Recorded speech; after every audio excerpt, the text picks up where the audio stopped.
Assalamualaikum warahmatullahi wabarakatuh. Selamat pagi anak-anak. Berjumpa lagi dengan saya.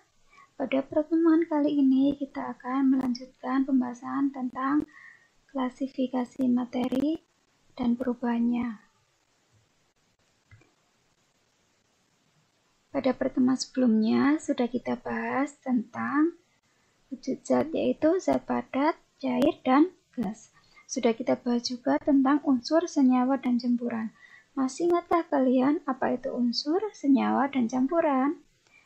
Nah, campuran sendiri dibagi menjadi campuran heterogen dan campuran homogen atau disebut dengan larutan.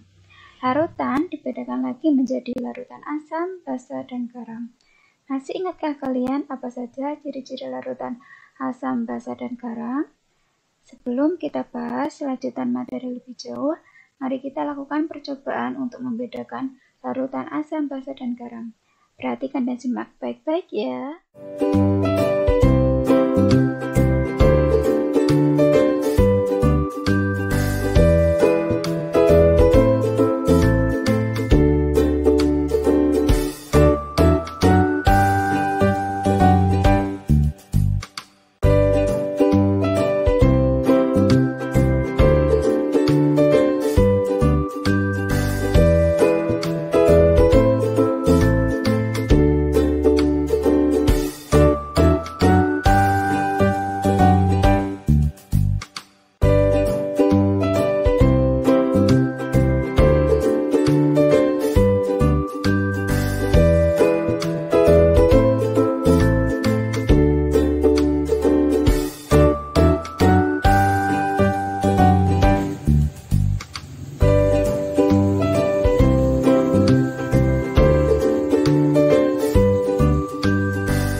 Setelah melakukan percobaan larutan asam, basa, dan garam, kalian lebih paham bukan bagaimana perbedaan masing-masing larutan? Nah, selanjutnya yaitu cara memisahkan campuran. Zat-zat dalam campuran dapat dipisahkan secara fisika yang didasarkan pada perbedaan sifat fisik zat penyusunnya, seperti wujud zat, ukuran partikel, titik didih, titik leleh, dan lain-lain. Cara memisahkan campuran yang pertama yaitu dengan filtrasi atau penyaringan. Metode Filtrasi atau penyaringan ini yaitu metode pemisahan campuran yang digunakan untuk memisahkan cairan dan padatan yang tidak larut berdasarkan pada perbedaan ukuran partikel zat-zat yang bercampur. Prosesnya seperti ini. Zat-zat yang tercampur kemudian dipisahkan menggunakan kertas saring dengan menggunakan corong seperti gambar ini. Nah, nanti setelah dilakukan penyaringan, maka akan terpisah antara residu dengan hasil filtrasinya. Contoh dari filtrasi apa saja? Ya, misalnya ketika kalian memerah santan, di sini maka akan terpisah antara padatan dan cairan padatannya yaitu kelapanya dan cairannya yaitu santan kelapa. Kemudian contoh yang lain dari filtrasi ketika kalian membuat penjernihan air.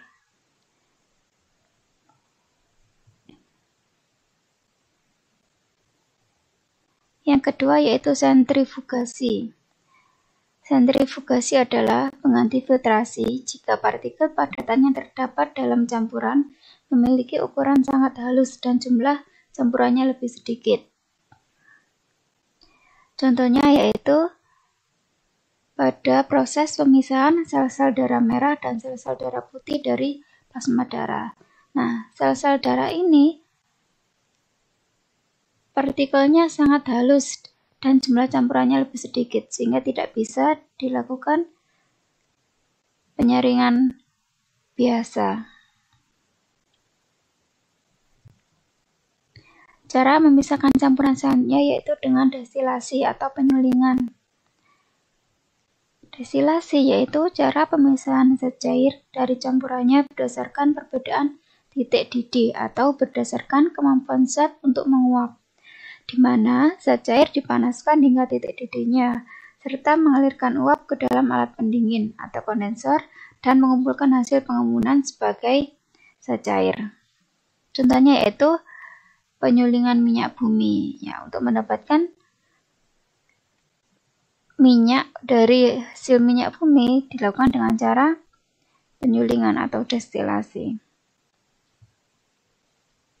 Penyulingan dilakukan dengan menggunakan dua proses yaitu penguapan dan pengembunan. Proses yang pertama, di sini zat yang masih tercampur itu dipanaskan hingga menguap. Nah, kemudian uap ini akan disalurkan melalui kondensor, yaitu alat pendingin. Nah, setelah melalui kondensor, kemudian uap ini akan mengembun dan menjadi zat cair kembali. Nah, zat cair yang dihasilkan dari destilasi ini sudah terpisah dari campuran sebelumnya. Cara pemisahan campuran berikutnya yaitu dengan kromatografi.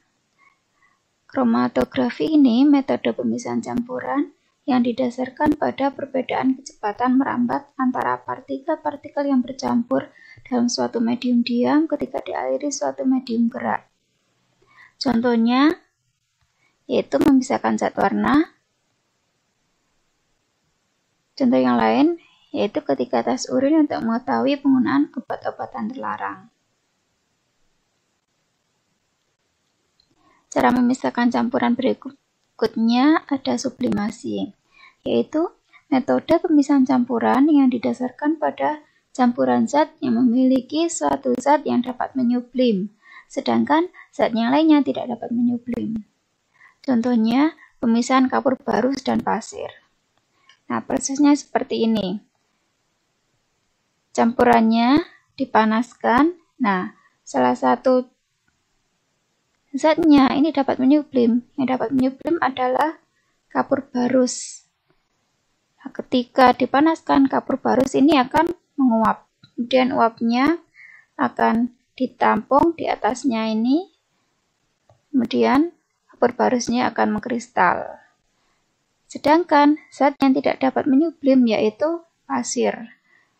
Nah, setelah dipanaskan, maka akan terpisah antara pasir dengan kapur barus.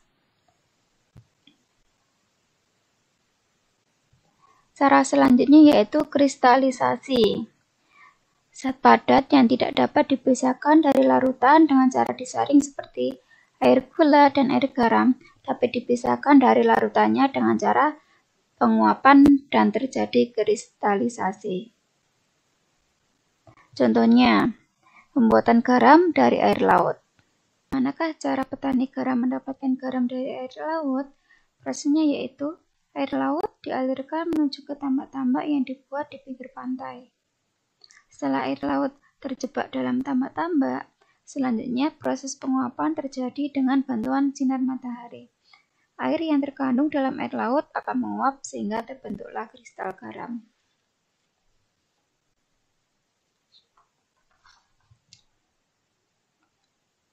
Selanjutnya, benda-benda yang dapat mengalami perubahan. Sifat-sifat benda secara garis besar dibedakan menjadi dua, yaitu sifat fisika dan sifat kimia. Sifat fisika yaitu sifat yang berkaitan dengan keadaan fisik suatu zat, meliputi wujud zat, warna, kelarutan, titik didih, titik beku, titik leleh, daya hantar, ukuran partikel, massa jenis, dan lain-lain. Sedangkan sifat fisika yaitu mudah atau sukarnya zat tersebut untuk bereaksi secara kimia. Sifat kimia meliputi mudah terbakar, busuk dan asam, berkarat, mudah meledak, bersifat racun, dan lain-lain. Nah, salah satu sifat fisika yaitu massa jenis yang disimbolkan dengan rho. Penulisannya seperti huruf P kecil, tapi agak miring. Apa itu massa jenis? Massa jenis adalah kerapatan suatu zat atau perbandingan massa dengan volumenya. Dapat dirumuskan rho sama dengan massa dibagi volume, atau rho sama dengan M per V, di mana rho adalah massa jenis benda dengan satuan kilogram per meter kubik. M yaitu massa benda dengan satuan kilogram, V volume benda dengan satuan meter kubik.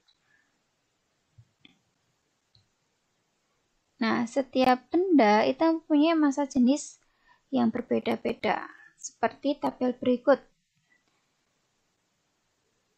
Jenis zat mempunyai massa jenis yang berbeda-beda, misalnya hidrogen. Massa jenisnya dalam satuan kilogram per meter kubik sebesar 0,09. Kemudian oksigen, massa jenisnya 1,3 kg per meter kubik. Dan lain sebagainya bisa dilihat di tabel berikut ini.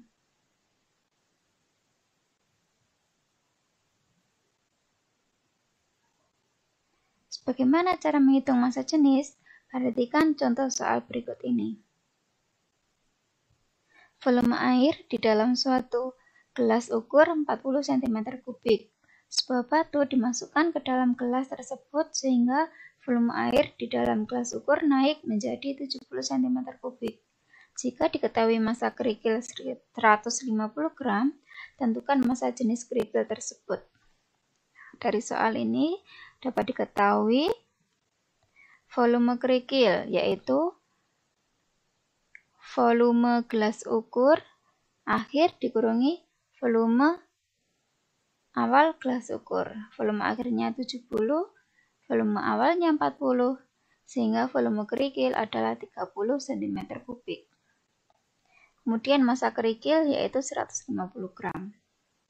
Ditanya rho atau massa jenis dari kerikil.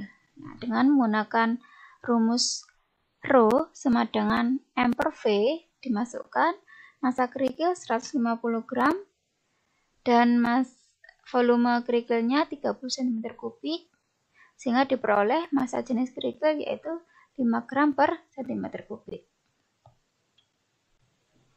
Bagaimana anak-anak? Paham?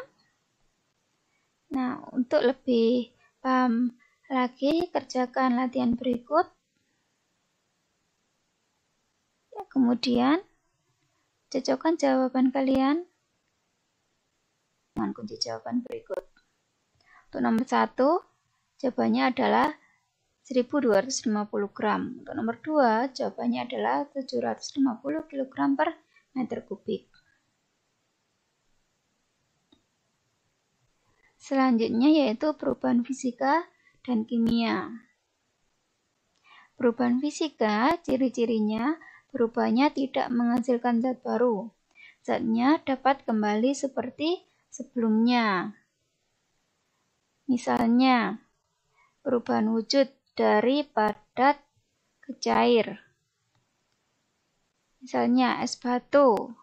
Jika didiamkan di ruangan terbuka, maka es batu dapat mencair, berubah wujud menjadi air.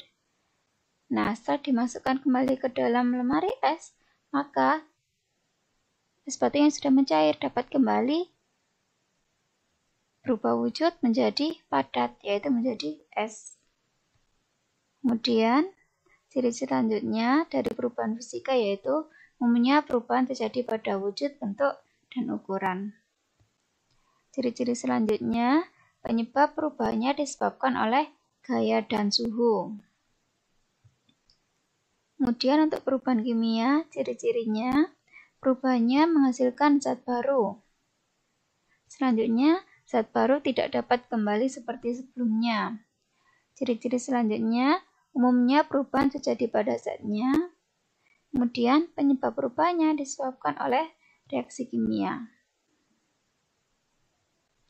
Perubahan fisika, yaitu perubahan zat yang tidak disertai dengan terbentuknya zat baru. Beberapa contoh dari perubahan fisika yaitu perubahan wujud seperti menyublim, mengkristal, menguap, mengembun, membeku, mencair. Ini semua adalah perubahan fisika.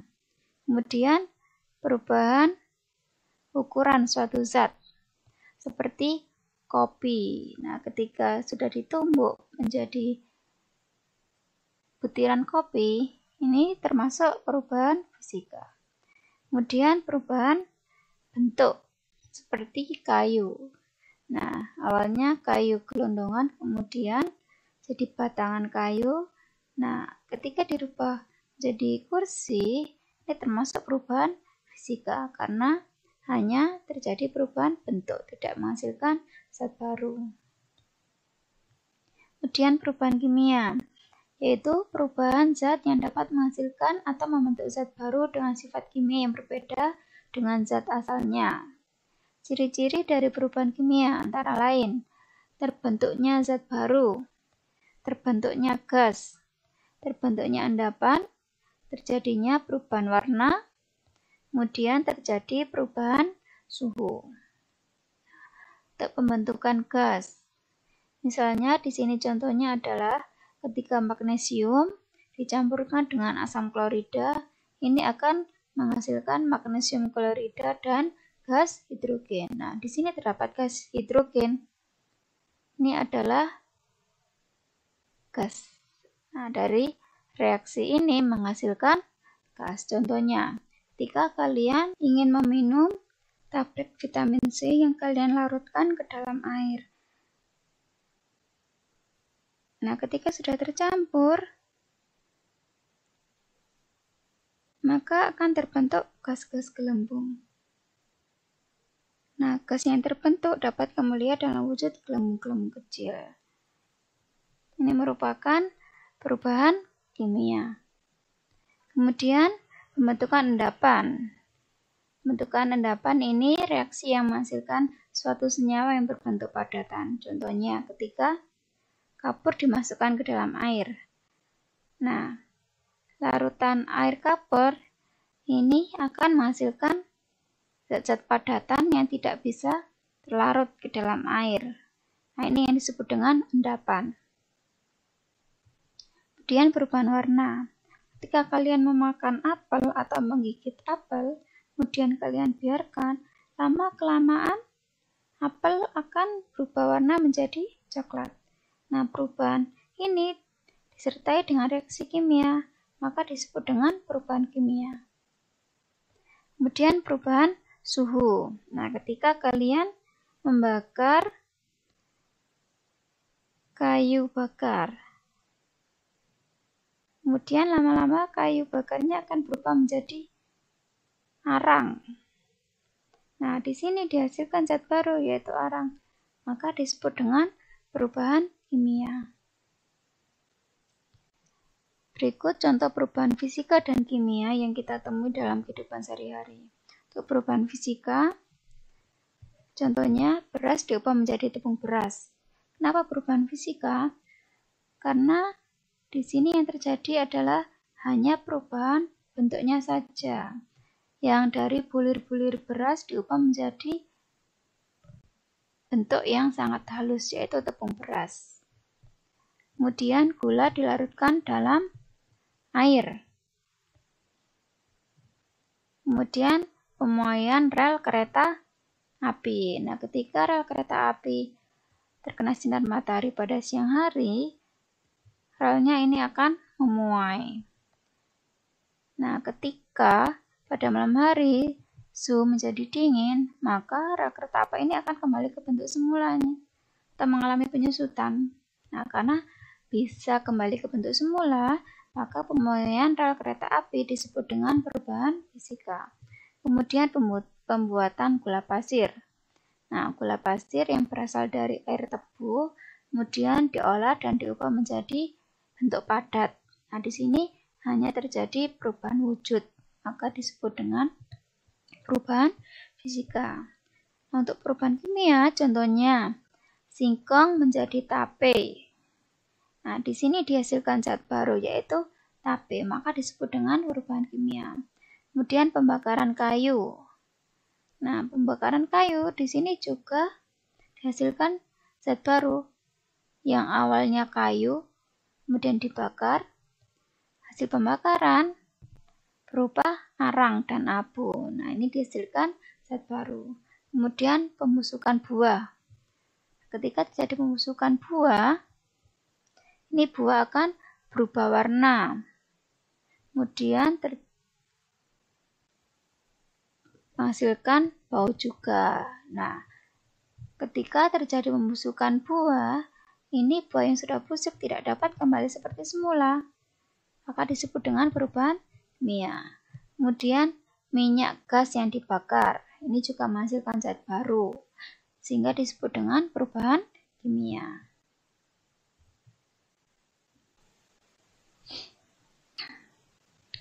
Dari peristiwa-peristiwa berikut ini, bisakah kamu menyebutkan perubahan apa yang terjadi? Peristiwa yang pertama, bola lampu listrik menyala. Perubahan apa yang terjadi? Ya, yang terjadi adalah perubahan fisika. Nah, ketika lampu dinyalakan kemudian dimatikan kembali, bola lampu tetap bola lampu. Ini tidak berubah menjadi zat baru sehingga disebut dengan perubahan fisika. Peristiwa yang kedua, air berubah menjadi es. Perubahan apa yang terjadi? Ya, jawabannya adalah perubahan fisika. Di sini terjadi perubahan wujud dari zat cair menjadi zat padat. Maka disebut dengan perubahan fisika. Peristiwa yang ketiga, susu diubah menjadi keju. Perubahan apa yang terjadi? Ya, jawabannya adalah perubahan kimia. Nah, ketika susu dirubah menjadi keju, ini menghasilkan zat baru, yaitu keju, yang sifatnya berbeda dengan zat aslinya, susu. Maka disebut dengan perubahan kimia. Peristiwa selanjutnya, besi berkarat. Perubahan apa yang terjadi? Ya, jawabannya adalah perubahan kimia. Besi ketika berkarat, ini akan menghasilkan zat baru, yaitu karat. Nah, maka disebut dengan perubahan kimia. Peristiwa selanjutnya, makanan basi. Perubahan apa yang terjadi? Ya, makanan basi merupakan perubahan kimia. Karena ketika makanan basi ini akan menghasilkan zat baru. Misalnya, makanannya menjadi lembek. Kemudian, berubah warna, berubah tekstur, dan ada juga yang bau. Maka disebut dengan perubahan kimia. Peristiwa yang terakhir, kayu diubah menjadi kursi. Perubahan apa yang terjadi? Jawabannya adalah perubahan fisika. Ya, ketika kayu dirubah menjadi kursi, di sini yang berubah adalah bentuknya, sedangkan zatnya masih sama, yaitu kayu. Nah, sudahkah kalian memahami apa perbedaan dari perubahan fisika dan perubahan fisika berdasarkan contoh-contoh yang telah kita bahas?